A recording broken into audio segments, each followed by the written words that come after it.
Hey y'all, I'm Christy Gloyd, and this is Dr. Cassidy McBrayer.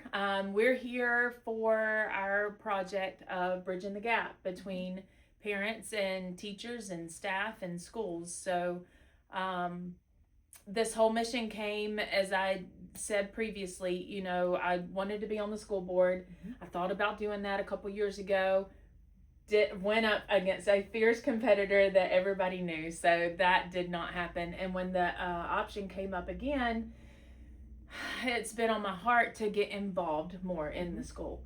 And then I figured out, school board isn't where I can get involved in daily hands-on operations. So sat down with Dr. McBrayer, and together we figured out that there's a good spot for me, just trying to be a parent advocate.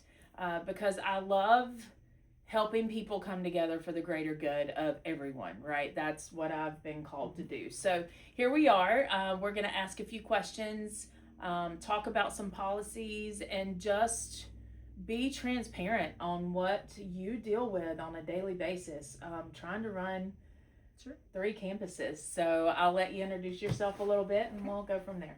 Cassidy McBrayer. This is my 7th year here in the district. And I have 2 children in high school, so we're very invested in the success of the kids here in the district. And what else do you want to know? Everything. Everything. This is year 27 or 28 in education. When you start to lose count, you've done it a long time. Did you start out as a teacher, or did you go straight? Okay. I started out as a secondary math teacher. I taught algebra and Anson, actually, was my first year to teach. And taught secondary math and science, and then I moved down to elementary, taught 4th grade for several years. And then I was a middle school principal in Cisco, and then chief academic officer in Snyder, and then superintendent in Whiteface, and then here. Wow. Yeah. Like it's quite a journey to get to where you are, and to have so much responsibility. Like, how do you juggle it and still have a smile on your face every time I talk to you anyway? Well, for me personally, I can't speak for other people, but for me personally, it's a calling and it's a mission. And I think when you view anything in that regard rather than a job, you just know you're doing it for a higher purpose, and it's important work. Right. So good. Well, I guess we'll dive right in. I don't really have an order of the topics to talk about. I can just start at the top of the paper unless you had something. Sure. So athletics, this has been a big one. There's been a lot of things happen this year that different things have been the buzz around what people are coming to me and talking about, specifically like cheer tryouts. How is that determined on how many you make on the team and things like that? And I'm not sure if I that makes me want to go talk to Coach Abels next too. Sure. But just generically, like, what's the biggest challenge in making sure that athletics is fair and how everybody gets an equal part? Well, and cheer in athletics is kind of a new concept because we haven't had state level UIL cheer for that many years. Yeah. So transitioning from what typically cheerleading was and how teams were determined 20 years ago, it was mostly student vote. It wasn't... I swear I turned it off. It was mostly student vote. It wasn't as much dependent on judging as it is now. So now that there's a state competition, do you treat it like every other athletic sport? And so it's just an anomaly. Cheer doesn't fall in line with all other athletic events. And we've kind of struggled with, as we've started to participate, learning, okay, that doesn't work, because we want our girls to be competitive when they get down there, and they can have 16, 17 on the floor when they get down there. And if we don't put that many out there, it puts us at a disadvantage. It would be like putting the football team out there with 9 instead of 11. Sure. So, but that many on a weekly basis for pep rallies, for as many events as we cover, that's a lot. Yeah. That's a lot of cost to the girls. I mean, it's costly to participate in that. So we've kind of had to navigate the waters of how do we still keep it like cheer has been, but still treat it like a UIL sport. And so there's just that little nuance to it that hasn't always been there. So I guess that brings the thought of, like, how do these decisions come to light, and what departments are in charge of gathering, and like, could parents have input on that? Is it the athletic department that brings it to you? Like, what's the natural? Cheer still isn't embedded as deeply in the athletic department as all the other sports are. Okay. Just because it is newer to the athletic realm. So Coach Abels doesn't really involve athletic department in cheer, except for its overarching umbrella of the athletic policies, the extracurricular policies, which we've tried to make the same for all, not just athletics. Mm-hmm. That's why we switched to an extracurricular handbook instead of an athletic handbook. But cheer tryouts, all of that stuff is all in the handbook and in the extracurricular policies. So those get reviewed every year. The board sees those before the beginning of the year every year. Mm-hmm. The board reviewed the information on the difference in having a JV squad this year. So some of that came from high school, from experiences we've had, conversations we had with parents of struggles we had last year, things we'd like to change. So there is a lot of parent input throughout the year in regards to, okay, we see a problem with that, we need to make sure we address that next year. But for the most part, the people who are in that every day, the high school staff, are the ones that kind of come up with, okay, what would we like to see done differently? Mm-hmm.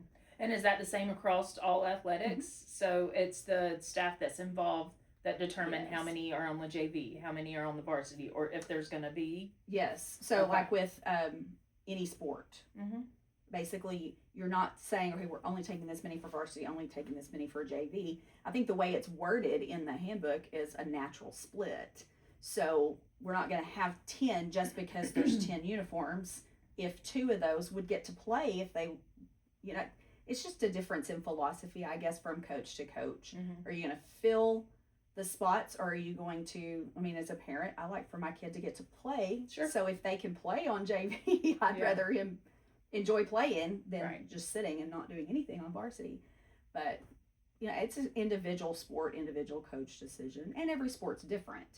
You need different backup in sports that are more likely for a kid to get hurt. Sure. So you're going to carry more on the sideline. Right. You may not do that for other sports. Yeah. Okay. And then when you look at things like track and some of those, obviously there's caps on how many you can enroll or you can enter in individual events. But you said athletic handbook. So is this attached to the student handbook? It's separate. Okay. It's a completely separate document. Okay. It's on the website. It's reviewed the same time everything else is. We kind of separated out, and a lot of people don't understand the way the handbooks and things like that work. We don't write those from scratch. Those, especially right after a legislative session, those come from attorneys that tell us this is what has to be in there. You have to have it phrased this way. That's why the handbook drives me crazy, because it's so haphazard in how it's organized. Yeah, and it's hard for us to understand that don't have a student education or Yes, so the way it's organized, you have this random thing here and this random thing here, which I could rearrange it, but then when I get the updates, you gotta redo. I gotta hunt and find where I moved stuff. So, there's challenges of making sure we get the correct information in there, and that's why it's also haphazard. It's because this law got passed, and so they said, okay, put that in there. Yeah. So I think that's a good segue into talking about how TEA has such a stronghold on daily operations and things that you deal with all the time, as like discipline and all these things. So the student handbook isn't made by the board. It's not made by the administration in the schools. It comes down, and all the laws that you guys are held to, let's touch on that a little bit, what we've talked about in the last couple of days. Sure. And I think obviously the one that everybody thinks about this school year is the cell phone policy. A couple years ago it was masks. There's always going to be that one hot topic of the year.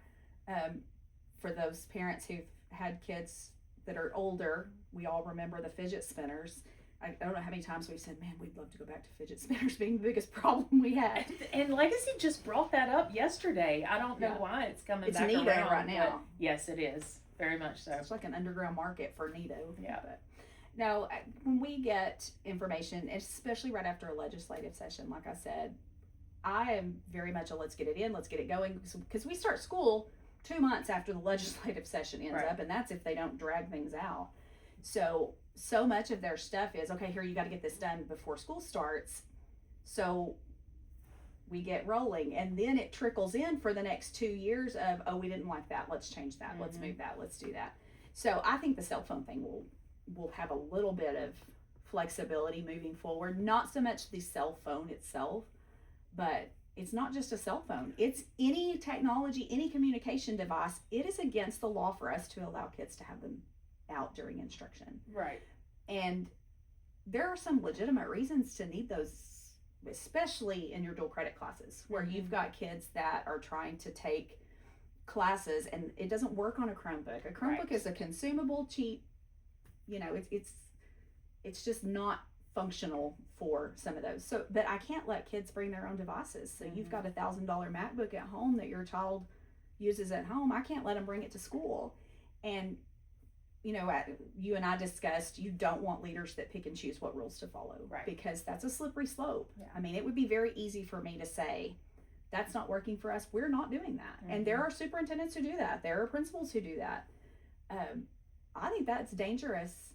Yeah. I don't think you want leadership that pick and choose what rules they can follow and enforce. Yes. Yeah. I think the action from that point, if I don't agree with something, is okay, I need to be more involved in the rule making process at the state level or at the agency level. Right.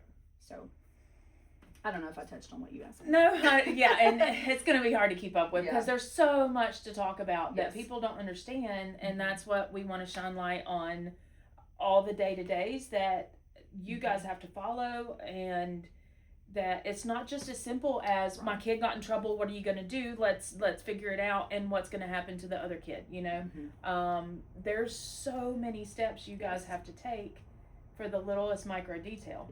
Yeah. But yeah, I guess, let's see here. Staffing. So I know we talked about the website and who updates the website as far as who's in what position and all of these things. Is it a collective thing? Is that just fall on your desk, or? We've worked really hard in our office to try to get some processes going for. This is the chain of events of we hire a new person. So these, honestly, if I'm just being completely candid, sure, updating the website is the least important thing I have to worry about that. Yeah. It's inconvenient for the person who needs it. Right. But when we're talking about the background check, checking the do not hire registry, sure, making sure we have all of it's 40 pages, I think, of mandatory things that have to be filled out and signed. And so by the time we get all of that done, I need them in the classroom going. Yeah. And I've probably got 15 other things I need to be attending to at that time. So we've worked really hard to try to develop some processes where I set up their email. The minute we hire a new person, we have a checklist and we have a spreadsheet of who's responsible for what. Honestly, updating the website's not on there because it's not something that's ever even registered until you brought it up. Yeah. And from a parent's point of view, we need to know who our kids are with, right? We want to know who's doing math now. We want to know. Right. So I think if I would love to help too, and I know there's that confidentiality where, certain things can't be released and it all falls on your shoulders. Yeah. But from a parent's point of view, it's important to know what teachers are in the building. I think that is a good example of, somebody can just come in at any time. Yes. And have a conversation of, hey, will y'all look at doing this? I appreciate that. Yeah. Now, in the back of my mind, I'm like, oh, who's going to do that? When am I going to get that done? I know. And we discussed my sticky notes all over my desk with notes that I don't remember what that was for. But that's a simple thing that is a small thing that gets lost in the sea of all the other stuff. But it's not that hard to tack it onto a process we already have. Yeah. But like I said, unless somebody comes up and says, hey, have you all ever thought about, XYZ? What I see is nobody, that's not true. The majority of people don't communicate until they're mad about something. Yeah. And that doesn't help anybody's situation, especially if it's something that if I could have changed that in August and you not been frustrated about it for the last 8 months. Yeah. But and I know people don't want to go up and gripe about something that they feel like is trivial. Yeah. And hopefully this gives us a platform for some of those things that wouldn't have even registered because it's just not in the deep sea Right. of It's yeah. stuff. Yeah. And it's important to understand perspective too, because what's important to a parent, like there's so many other, like all the list that you said is so much more important than their name being on the website. Yeah. Like literally, because you have to have the background checks, you have to know what their history is. Right. All of these things is way more important. Mm-hmm. But from a parent's point of view, it's way important to know Sure. the name of the person that's in the classroom with your kids, especially today. And I think that's just important things for people to remember, just in organizations in general. Mm-hmm. Our office up here is really the start of the chain in all the hires. Mm-hmm. And then it goes to the campus and they make sure those teachers can get access to their curriculum. And honestly, updating the website, whose is that? Yeah. And it's not something that we've sat down and said, okay, we need to make sure that we have the staff that could do that. It's just not on the radar until somebody brings it up. Yeah. So I'm sure there are 1,000 things like that. Yeah. That, we have 1,000 people up here every day. Yeah. So we're all human. Yep. We live in an imperfect world, and Sure. A lot of things, I think my message that I tried to get out when I talk to parents, when I talk to staff, we're just the biggest collection of people that are together for 8 hours a day, 5 days a week. Mm-hmm. The situations and the challenges we see, the problems that we see, the concerns that we see, those aren't necessarily unique to a school.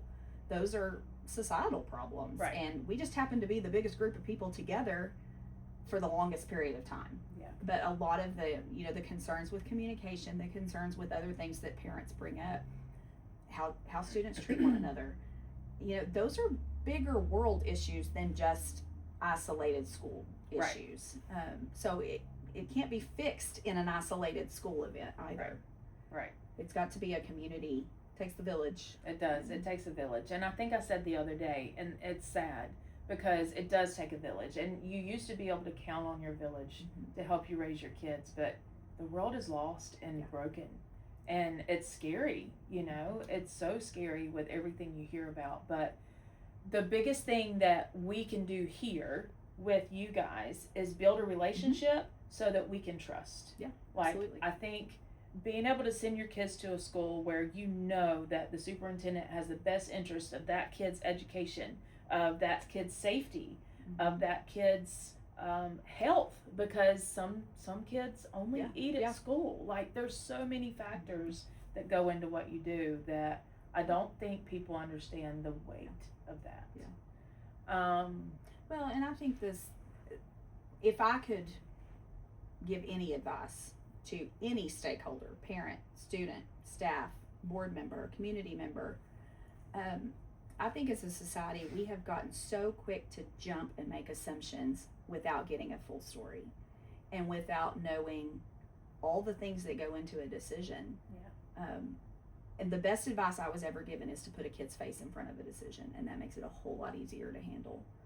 But is it? See, I think of that and I'm like, the fear of messing up, or all of these things come in. 100%. But if that's not where my focus is when I'm trying to make that decision, then you're making it for the wrong reason. Yes, and I say all the time to staff, what's great for kids isn't always what's most convenient for adults. Sure. And that's not going to be our priority. No. We're gonna do what we need to do. I mean, raising kids is hard. It is Being hard. a taxi's hard. Saying no to the seventh sport is hard, but we have to set boundaries.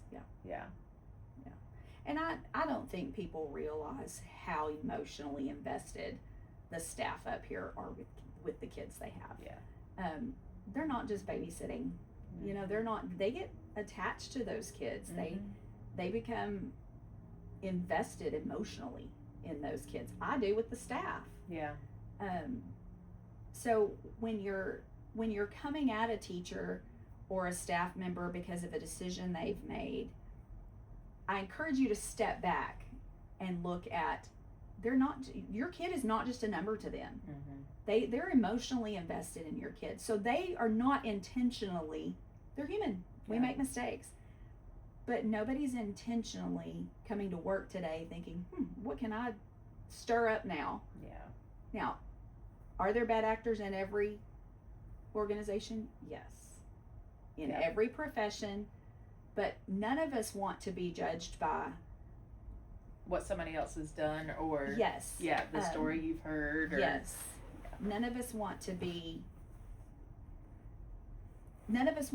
people to assume that all teachers are just like that one teacher they saw on Facebook or the news or what. There are bad people in every organization. Yeah, and none of us want a label on our bad day. Like Exactly. we all Absolutely. have bad days. Yeah, I'm not the best parent every day. Yeah, true. Me neither. I mean, not true to you. Me neither. No.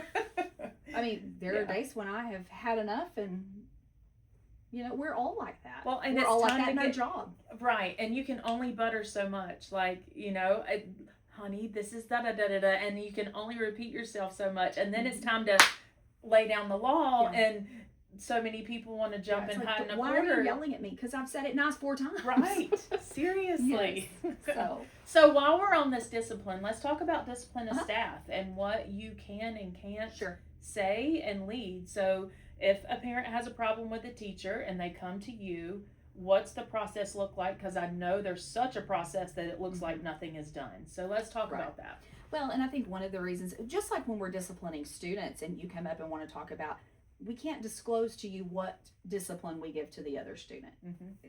And that's frustrating as a parent. I want to know that the kid that punched my kid in the face, I want to know what you're doing to them. I can't tell you that. And it's not just because I'm being difficult. Yeah. Or hiding anything. Yes. It's very much the same with staff. Yeah.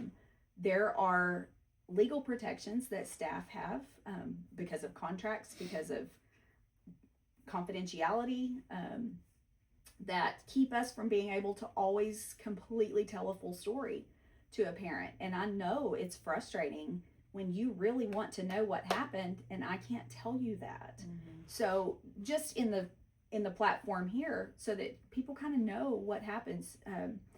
If a parent makes a complaint, we always try to get that parent to talk to the teacher first, because like I said, we're an imperfect world, and they have been with your kid for 8 hours a day. Yep. The opportunity to say something they shouldn't say, or be a little bit short, or it just is what it is. We're human. A lot of times, if they'll just have a conversation with that teacher, it might not be exactly the way that was played out when it was told at home. Right, because let's face it, our kids see something from a different light, and they 100%. Interpret things way differently. 100%. And so they misconstrue it too, because, Yeah. And so many times, we do that with our own children. Mm-hmm. They think we're mad because of the way we said something. We weren't mad. We just were juggling 14 things when we answered your question. Yeah. So if they can talk to the parent, then a lot of times teachers can say, okay, this is what happened. This is what led up to that. Right. This is how many times I said, get in line, please, get in line, please, get in line, please. Right. And then I had to have some type of other disciplinary action. And so many of those things that from the parent side seem trivial, but there are 400 kids walking in the halls in elementary every day. If we don't have some type of order. Yeah. So does it feel like, why does my kid have to even walk in a line? Well, TSA makes you walk in a line when you go to it's just for order. It cuts down on chaos. It does. And it keeps them safe. Because if they're running them up through the halls, somebody's going to get hurt. Yes. And it's always, we've had kids roughhousing. Yeah. Warning you, somebody's going to get hurt. You better back it down. And that's just. Yes, it's kids. Yes. It's kids. But so we've talked to the teacher. We still are not happy with the decision. We're still angry with what happened, or, we still don't know that we feel like we have the whole story. The next step's the principal. Right. And a lot of times people think, well, the superintendent and the board just don't want to talk to us. They just want us to. There's a chain of command and everything. There is a chain of command, but it also goes beyond that. Because if I am a mad parent at something a teacher did, and I go have a conversation with 3 board members about it, and they interject, then if that process goes all the way up to a level 3 grievance hearing, they can't sit in and they have to recuse themselves from that conversation because they've already been in the middle of the investigation part of it. So it's the same thing with me. If a parent complaint is going to make it to me and me truly evaluate it the way I legally have to, make a determination and go through the formal process, I'm not unbiased if I've already heard half of the stories from half of the different people. Yeah. So I completely understand why it feels like you're just told, go talk to the principal, go talk to the principal. They need to clear up misconceptions with you. The teacher needs to clear up misconceptions with you before it gets to me, and I spend a couple days figuring out, oh, that's not what they said. You know, I mean, the process works and are there some things that absolutely have to come to my desk, and I have 48 hours to do a report to CPS, a report to SBEC, if I think that there has been something that reaches a level of inappropriate conduct with a student. Right. Those things all are specific timelines that aren't necessarily convenient on the parent side. Right. You know, and we have to show that we've given them due process. So no, I can't just fire somebody because a parent walks in and says, hey, this happened to my kid. My first course of action, if it's something that's a significant concern, is I can place them on administrative leave. That's paid leave. I can't take their pay away. It's against the law. Yeah. Even though there might be some situations where someone feels like they shouldn't be getting to sit home and get a paycheck for that. I 100% agree. But the law is the law. And again, you don't want leaders that pick and choose what laws they follow. Right. And it's better to pull that teacher out of the situation, away from the kids 100%. Before somebody else gets hurt, and pay them versus 100%. Now, on the flip side of that, sometimes the story isn't the story. And so a teacher's reputation can be damaged just because a kid got mad and makes an accusation. So I'm also going to protect teachers from that. I'm not going to go out there and tell everybody what happens. One, I can't. But two, until that teacher has had the right to have an investigation truly done and know what's going on, then they have a right to be protected too. Right. Because let's face it, so many people sling around words. Oh, so many people get mad and bend the truth, and it's rewarded by videos on social media, like all this trickery and jokes, and it's not funny. It's somebody's livelihood. Well, and not only that, people jump on and want to jump on comments on a post, or want to make an initial post about something. You're not benefiting your kid or the situation. Right. And if you're going online and you're blasting a teacher and making threats about coming up to the school, and that is threat of a public official. Right. And those things have legal consequences. Right. You know, and everybody wants to talk about bullying. How is that? It is 100% bullying. Right. I have staff all the time that say, I feel like I'm being bullied by a parent. Yeah. All the time. Yeah. And that's sad, because we need to be able to communicate. Because you tear down that wall the first minute you start criticizing, instead of, like we always say at home, talk to be understood and listen to understand. And if you and that's what's missing. Like, everybody just wants to talk, but nobody wants to step forward and act. Nobody wants to be a part of the solution. They just want to talk about the problem. And I say nobody, and that's not to who they need to talk to. I think that's the biggest thing. You can come in here and rant and rave all you want to. A lot of times, somebody just needs to be heard. Right. And somebody just needs to make sure that I know that that's going on. Yeah. 100%. Come in here, we'll shut the door. I don't let them cuss at me. Yeah. I just said that's a personal thing. I'm not going to.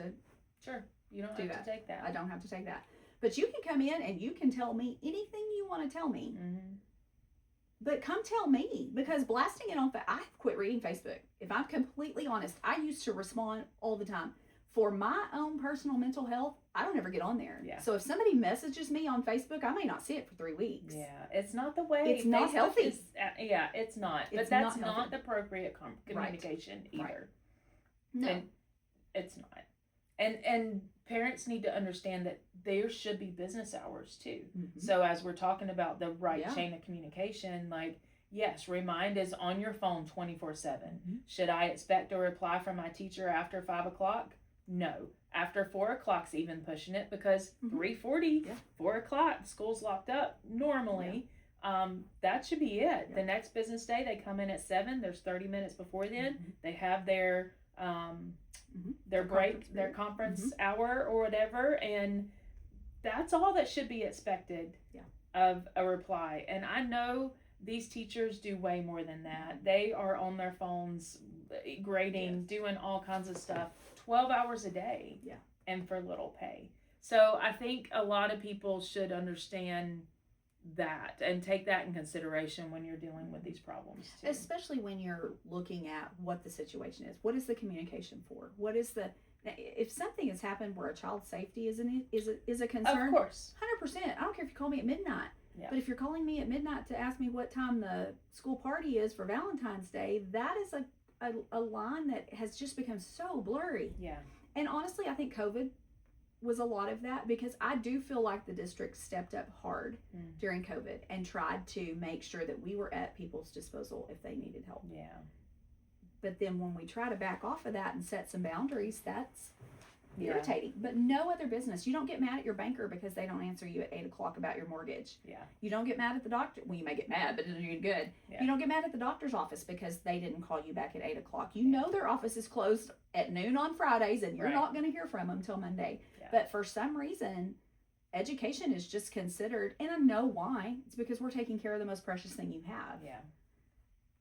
Part of that small town life too. Everybody is. knows everybody, but and we are all so busy that things slip our mind to, is there a party tomorrow? Can I bring it? Things slip our mind, but our failure to plan is not your emergency. Right. And I think a lot of people bypass that. And I know it's easy to think, it takes her 2 seconds to reply. There are 42 other emails in front of yours. Yeah. So yes, How many seconds is that? And then you got to think about your response, because if you don't say it completely correct, yes, it can be taken out of context too. So, and I know we have a district policy, and that's something that, got pretty lax during COVID as far as messaging on Facebook. And I mean, our staff have been instructed not to take care of business that way. Now, if it's something of what time's the party and I can respond, that may be one thing. But if you're, but it blurs the line. It does blur the lines, and it doesn't offer protection for everybody. The remind messaging, I know people get sick of remind. Remind keeps a track for me. I can go back and look at everything. Yeah. So when a teacher is communicating through remind, then it should give teachers and parents the peace of mind that, okay, this communication is not going to just evaporate. Yeah. I have no control over communication in everybody's personal Facebook accounts. Yeah. And so it becomes a he said, she said, or there's just no protection there. Yeah.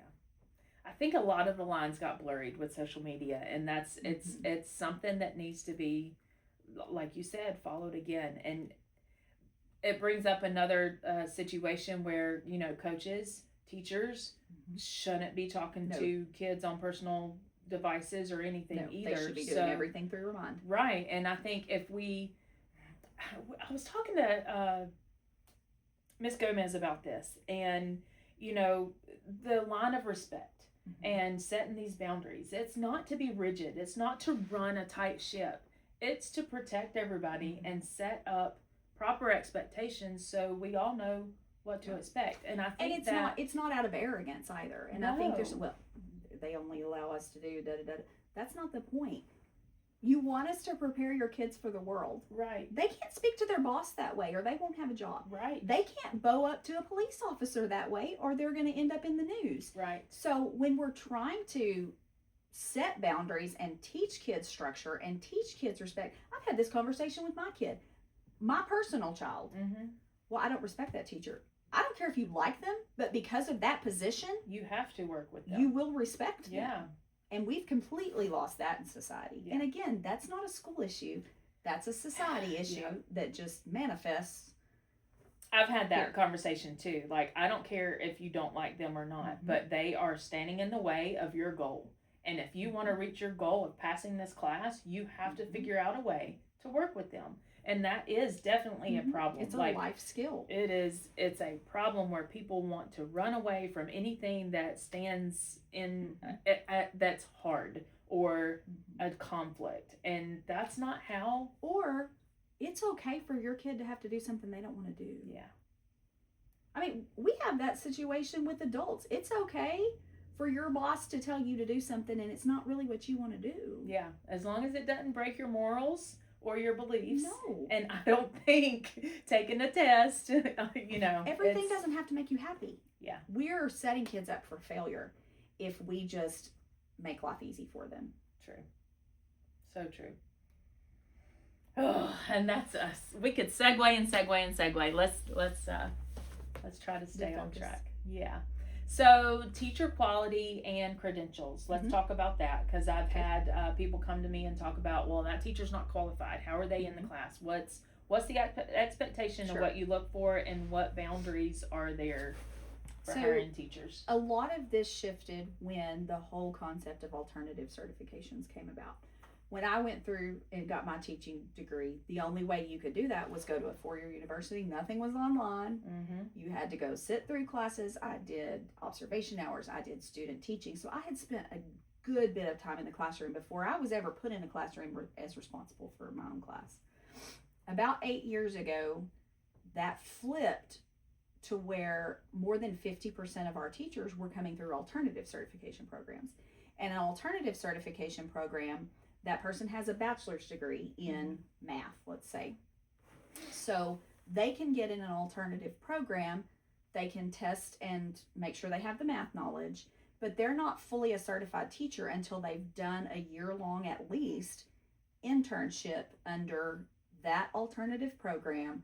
And that program has modules that they take you through on the teacher side of things, not the content, not the subject area, but the teacher side of discipline and all of those things that education departments go over, child development, psychology, those types of things. So they do all of that through that first year. The thing that's happened in the last couple of years with a first year teacher is they're required to get 30 hours of GT training. They're required now to do a reading academy. They're about to add a math academy. So the amount of training that they're put through that first year, and then they're also supposed to do these modules on their own time to get that stuff taken care of. Along with the 50 to 60 hour teacher work week. Yes, so it's a lot. I say all the time, with what first year teachers have to do now, I'm surprised we have any second year teachers. Yeah. Because it's a lot and it's tough. So they come in, if they're in an alternative certification program, very rarely are they going to be certified when you hire them. And again, backing up, that's over half of the profession 8 years ago. Now I couldn't tell you what the percentage is, but I can tell you it's pretty high. Yeah. So it's just a difference in how they come to you now. It's just a different perspective. 10 years ago, I wouldn't have even looked at an application that was an alternative certification. But now you have to, because you have to now. Yeah. Because a big number of people coming into the profession are coming through that. In fact, a lot of colleges are doing away with their education departments. And you just major in your subject area, and then you do the alternative certification after. Great teachers come out of both pathways. Okay. Not great teachers come out of both pathways. Sure. It's not the pathway, and it's not the piece of paper. When they come in and they're alternative certified, they have a certain period of time to get that certification taken care of. Sometimes we will do a local certification, which we have the authority to do under our District of Innovation plan, so that that teacher is still credentialed for that year time period. Ideally, they finish their program, they test, they're fully certified. After you're fully certified for the first subject, you don't have to go through all of that again for a second subject. So like my initial certification was in elementary. Once I was certified as an elementary teacher, I didn't have to go through all of those classes again. I just had to test for the subject areas. So I tested for secondary math and tested for secondary science. So once I passed that test, I put it on my certification, and I'm certified for that. So a lot of the, when we hear, well, that person's not certified for that class, they may just have not tested that class. They're a certified teacher, but they haven't tested that subject for what they're yet. teaching. Yes. Yeah. If we put them in an assignment and we ask them to test for it, we reimburse them for the cost. It's about $170 to take the test. So, it's a substantial financial investment for teachers as well. Backing up with a lot of our College of Ed programs now, some of those don't even let the student test until after they've completed all their coursework. So they graduate in May, they haven't even gotten a chance to test yet. By May, we hope we've already got our positions filled. So we're not going to wait we're going to, if we think that person's a good candidate, we're going to hire that person, and we work with them to make sure we get through certification. I would love to be able to tell you we will always have 100% certified. That's just not realistic. Yeah. There aren't that many people out there. And I'm not willing to sacrifice the good teacher that just doesn't have the piece of paper for the one that does. Yeah. Does that make sense? Yeah. I mean, we may have an opening. It happens every year. We'll have an opening, and we'll have 4 or 5 of the same applicants that apply every year that have been they've got 20 years teaching experience. Well, that ought to be a good thing. It's been at 20 different school districts, which means That's they've a been red like, flag. yes, Yeah. it is. So that to me is not as good of an option as this teacher over here that, yes, they just graduated, they're young, they're coachable, you know, they're excited about education, but they don't have the piece of paper on the checkbox. Yeah. You know, it's just a balance. And It that's a personal reflection on that. You know, the commissioner, they passed a new law that by 2030 and 31, you can't have any teachers that aren't certified. Well, I don't know where those are going to come from. Well, and let's say when you say certified, it's certified teaching. When you become a teacher, do you have to learn how to teach all subjects? No. Okay. No. So when you take, so teachers take 2 different types of tests to be certified. Actually 3 now at elementary. But you take a test that's called the PPR, which is Pedagogy and Professional Responsibility. That is your like how to teach kind of test. Your child development, your policies, procedures, that kind of thing. And then you take your subject area. So math, science, you know, whatever. Once you've passed that PPR, that's good for everything. But then your individual subjects, you can test separately. Does that make sense? Gotcha. Yeah. And I think that's what a lot of the complaints that I've heard come into is they're not even certified to teach the subject that they're in. So how can they teach my kid how to do this subject? And that's a common complaint that I've heard. But understanding that teacher is working on it, they're getting there. I would much rather have a teacher who's been through the process and not 20 schools. Yeah. Well, and also when they go into those alternative certification programs, typically what happens is they have to pass their subject area before they're even allowed to start. So they're not a certified teacher, but they've passed their subject area test. They have to do all these modules before they can even take the second one. Yeah. So some of that is just, you can't get the chicken before the egg. Yeah. You know? I mean, you can't get certified until you've taught, but you can't teach till you're certified. Right. You know, yeah. I mean, it's and every alternative program is different. You know, there used to be pretty much just one route, and you know, there have been enough that have been approved that there's multiple different options they have. Yeah. For me personally, it still comes down to how do you act in that classroom? How successful are you working with those kids? Are you meeting those kids' needs? And that's where, you know, and we all know that anybody can look good on paper, but that doesn't mean that they can do what we need them to do in a classroom. Right. So that's where the disconnect between the certification versus the actual doing the job can come in. Yeah. Okay. Good stuff. Trying to think if there's anything else we want to touch. I know we've talked about a lot in the last few weeks.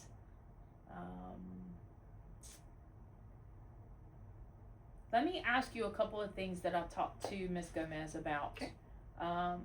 And it seems juvenile, but to the kid it's not, you know, like bathroom breaks in middle school. Let's talk about that because there's 3 minutes in between classes.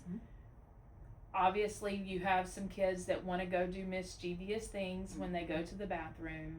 What is the actual bathroom policy? I meant to look it up in the handbook last night, and I did not. I don't know if there's a bathroom policy, but I mean, we do expect them to go during the passing period if they can.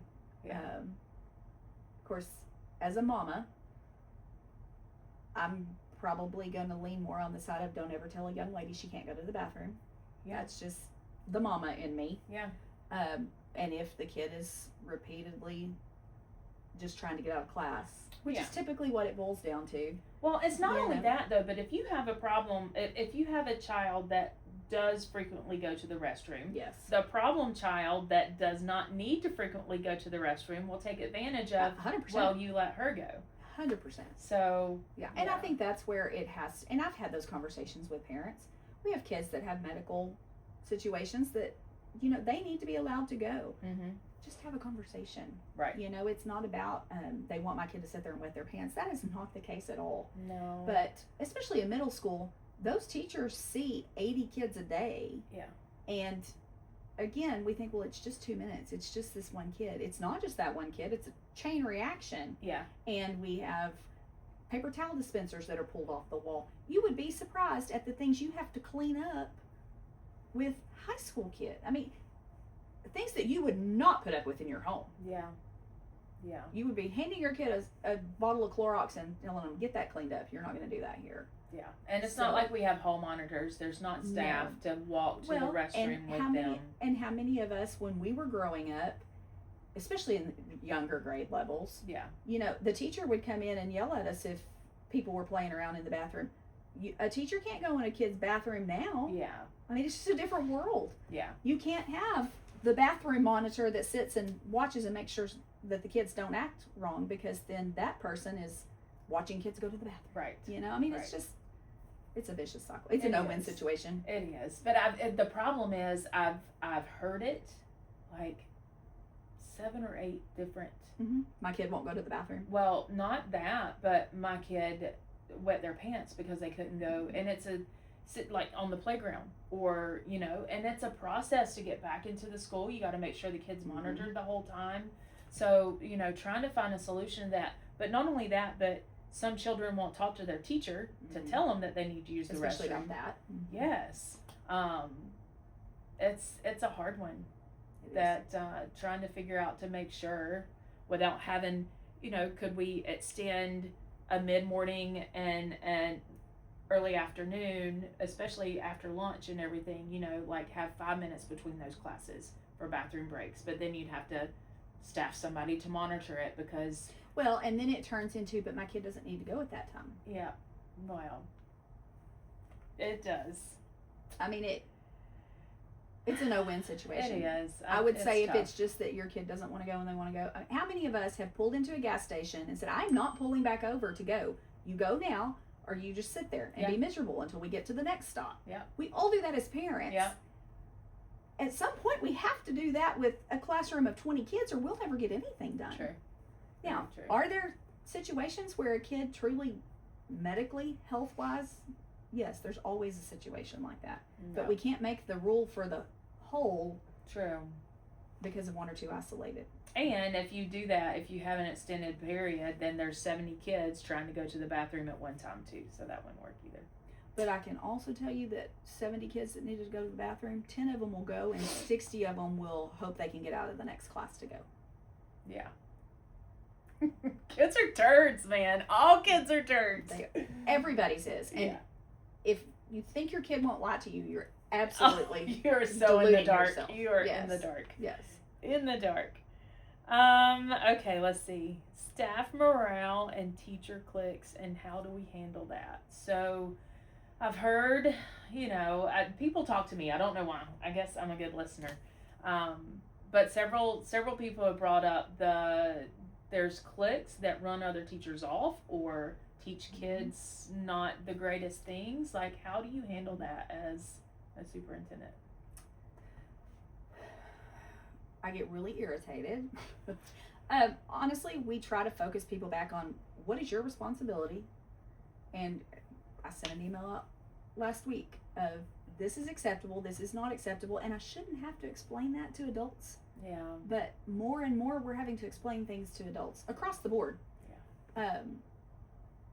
You set the expectations, and it's just like with kids. You're always going to have somebody that finds a way around the expectation, and you just what we can do, I'll kind of back up to that. We can write teachers up, which kind of goes back to your what do people not know is about the teacher discipline part. Sure. If a teacher's in trouble, basically our options are to write them up, which is a formal write-up of this is what happened, this is the expectation, this is what will be done moving forward. Goes in their file. well, it's just a piece of paper. What does that do? Well, that is documentation down the line. If I've got consecutive issues like that, then when I get ready to renew or not renew a contract, all of that is documentation to justify the decision not to bring that teacher back. Mm-hmm. A teacher that's a probationary teacher, which is any teacher first time they're at your district, it doesn't matter how long they've taught, the first time they're at our district, they're a probationary teacher. That's law. Mm-hmm. After that first year, if they've taught 5 of the last 8 years in public schools, then they can go on a term contract. Term contract means there's a higher threshold of documentation needed to let that teacher go. Mm-hmm. Which is why I always, well, they only gave them a year. Well, if they had been in education for a while, at the end of that year, I've got to know, do we want to keep this person indefinitely? Mm-hmm. Because that's basically the decision you're making.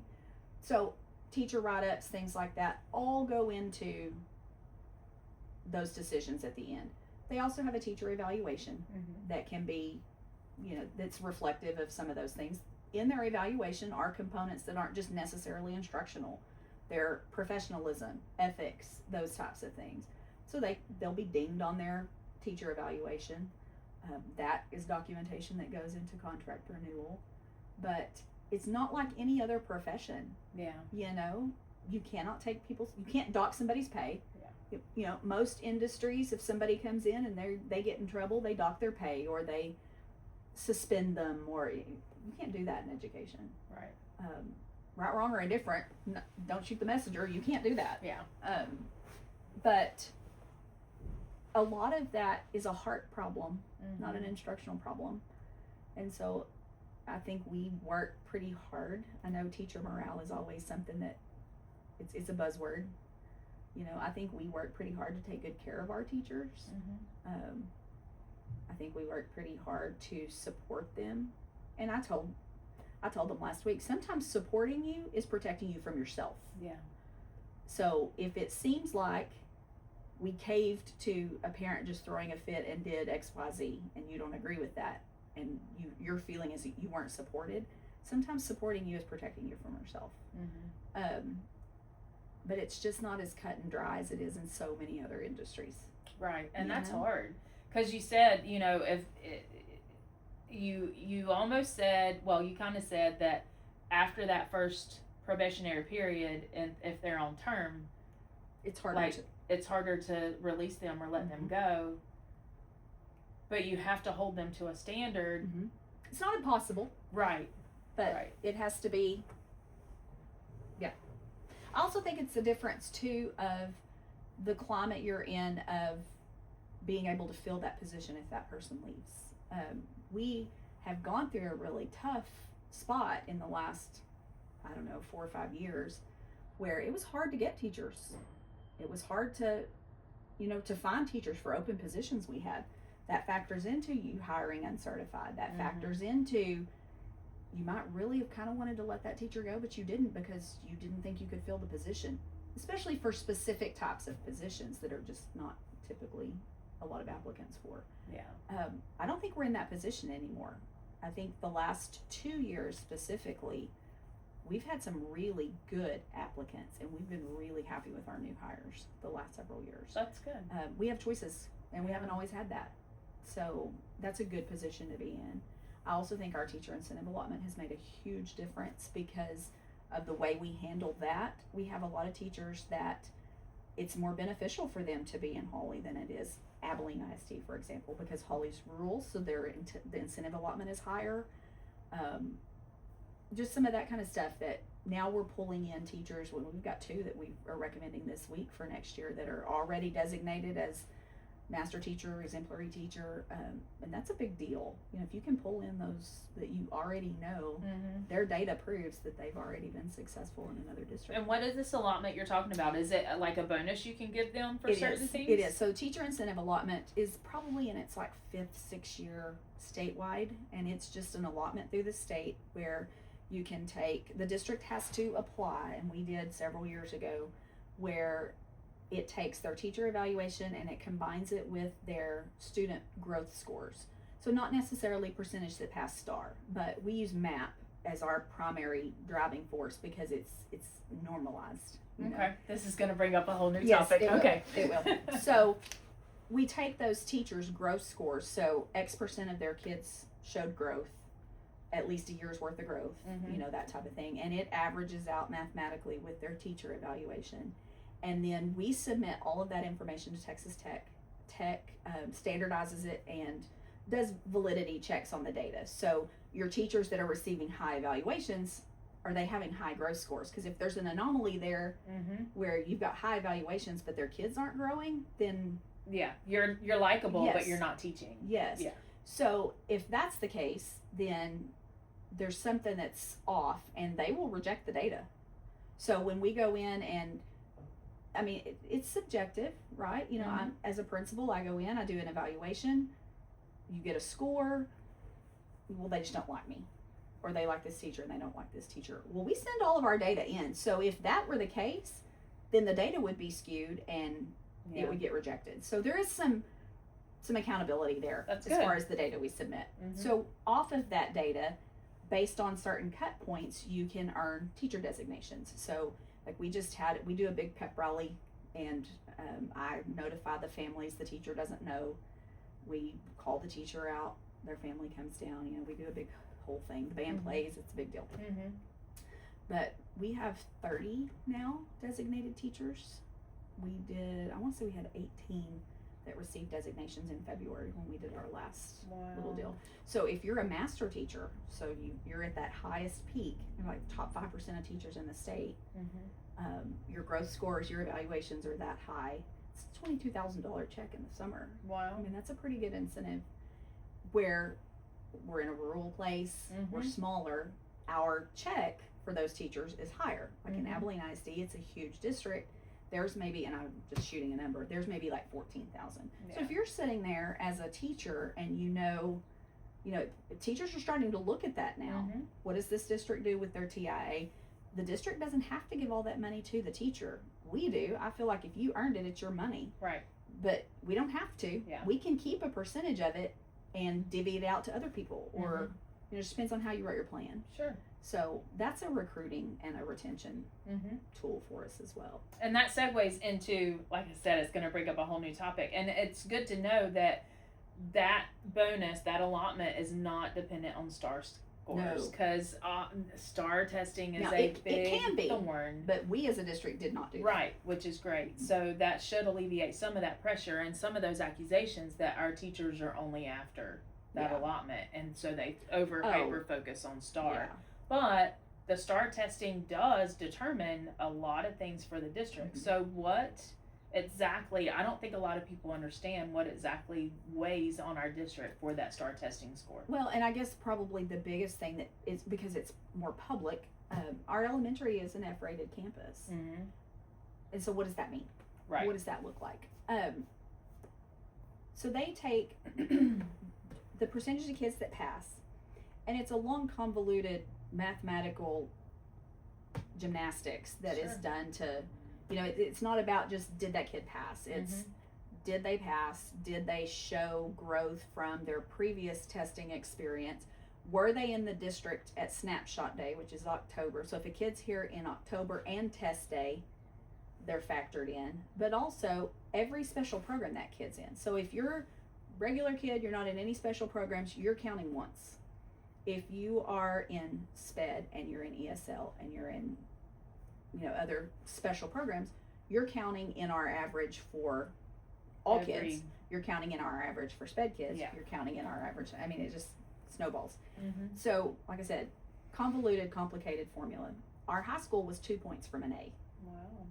So we've got to be doing something right. Yeah.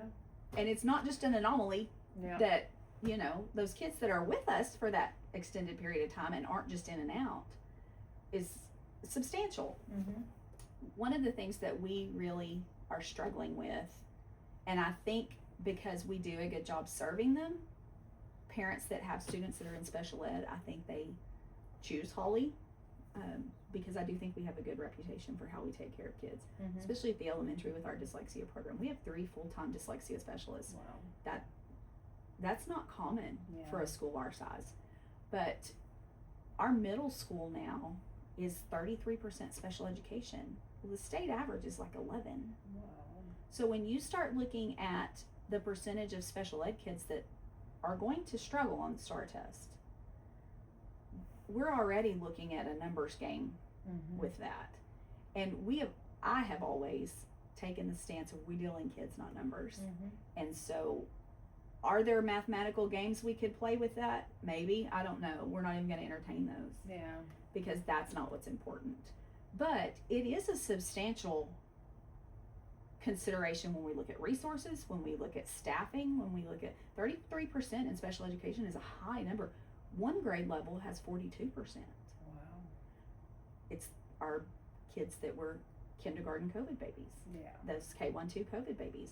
So elementaries across the board are struggling with those types of things. And I say that's a generational problem. That wasn't a 1 or 2 year, oh, let's pretend like it didn't happen. That's a generational problem. Yeah. Because we didn't slow the train down.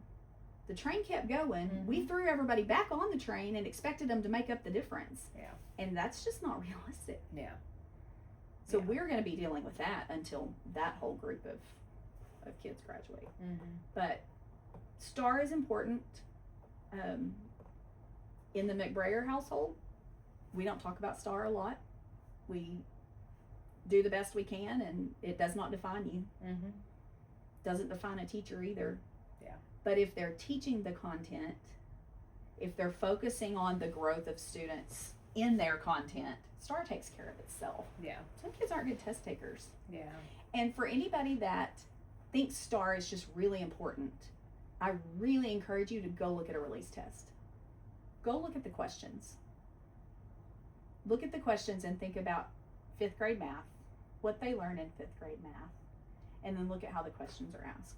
Okay. Because I hear all the time, this whole new math, the new way we're having them do it. It's not because we think that the old way was wrong.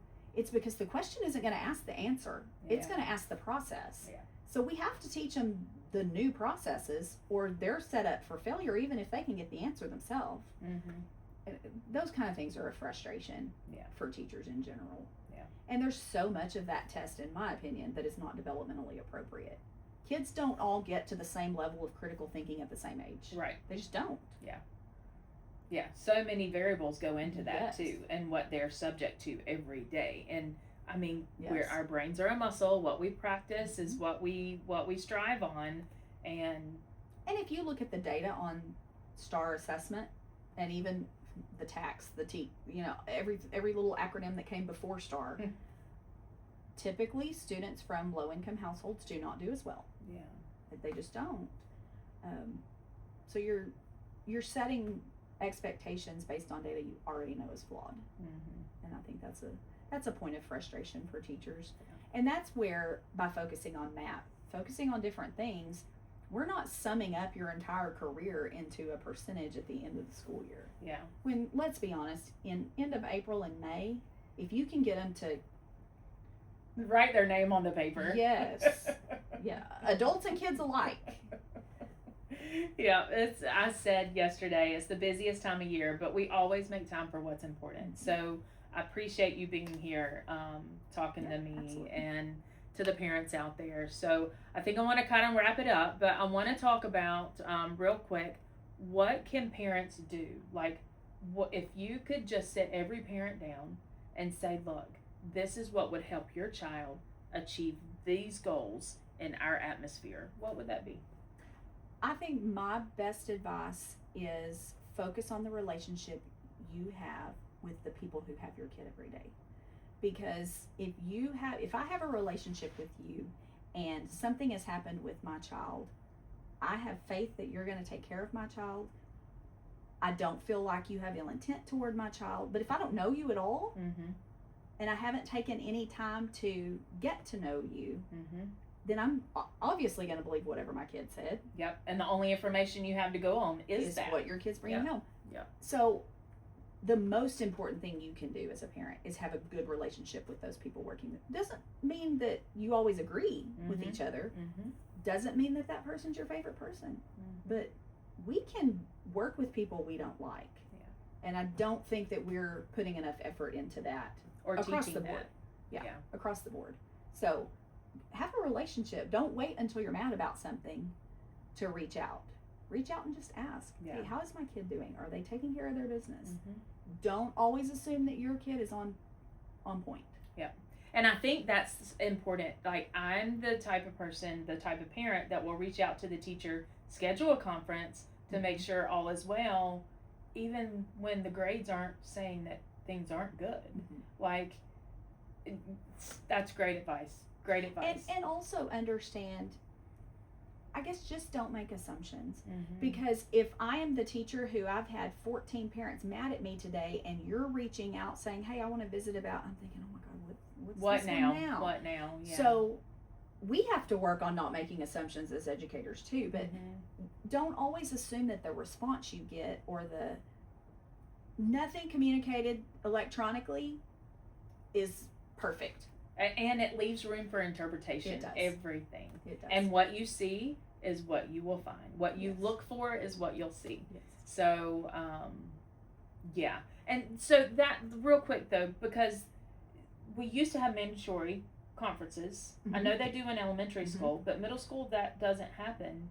I think if we had mandatory meet the teacher outside of the, the open house, that would alleviate the assumption that something's going wrong too. The challenge you hit with that is at elementary, you have a small group of kids per teacher.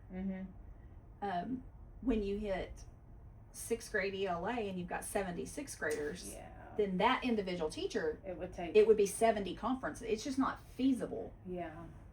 And not only that, you would have at least 6, because you probably wouldn't do PE. You would have 6 conferences you had to have because your kid's schedule doesn't look like my kid's schedule, and it's a challenge logistically. That's true. Not necessarily. So then what happens is we're reactionary. Yeah. Right. We have conferences because there's a problem. Yes. Yeah.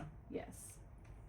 Which is great. Like, we're problem solvers. We want to solve a problem. It shouldn't be automatically negatively taken. Yeah. But it and I can tell you, I have had to intervene multiple times this year because parents are just attacking. It's not a conversation, it's an attack. Yeah. If I have the heart that can deal with 5-year-olds all day, every day, that kind of heart doesn't take that attacking well. Yeah. So why on earth would I want to have a parent conference if I'm expecting that to be the outcome? Yeah.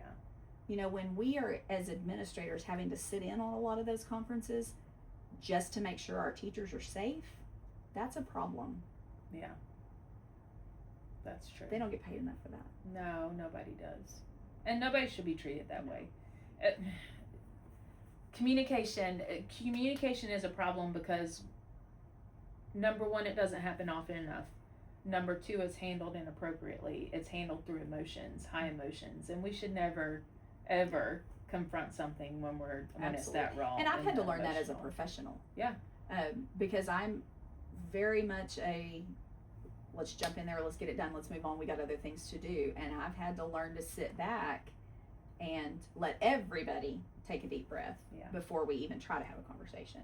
Yeah. And we don't do enough of that. We're in an instant gratification world. Yeah. And so and a world of lack of self-control. Like, that's a big thing too. Yeah. And if we adults can't model that, our kids don't have a prayer. Yeah.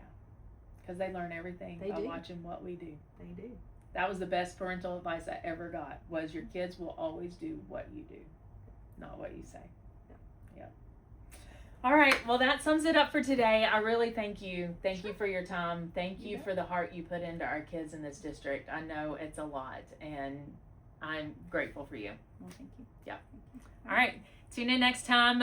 You never know where I'll be. We'll figure it out, but I'm going to talk to as many people as I can to get their perspectives and give you a good feel of who you can trust and that you can trust our school district, because they're out there for your kids every day.